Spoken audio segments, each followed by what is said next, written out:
Association of democratic रिफॉर्म्सनं राष्ट्रीय पक्षांना मिळालेल्या देणग्यांवरील अहवाल प्रसिद्ध केला आणि या अहवालानुसार 2023-24 या आर्थिक वर्षामध्ये भाजपाला सर्वाधिक 4,340 कोटी रुपयांची देणगी मिळाली, तर काँग्रेसला एकूण 1,225 कोटी रुपये देणगी मिळाली।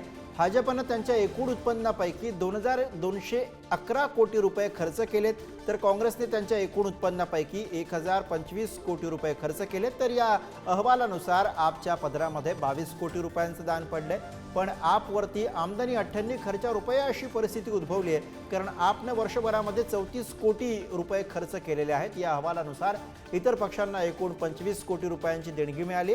सर्व पक्षांना मिळालेल्या एकूण देणग्यांपैकी 75% देणग्या या एकट्या भाजपला मिळाल्या।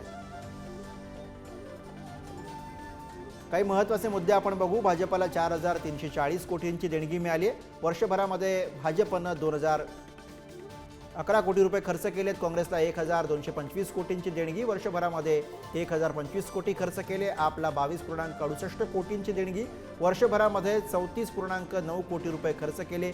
इतर पक्षांना एकूण 25.43 कोटींची देणगी मिळालेली आहे। भाजपला 4,340 कोटींची देणगी वर्षभरात मिळाली।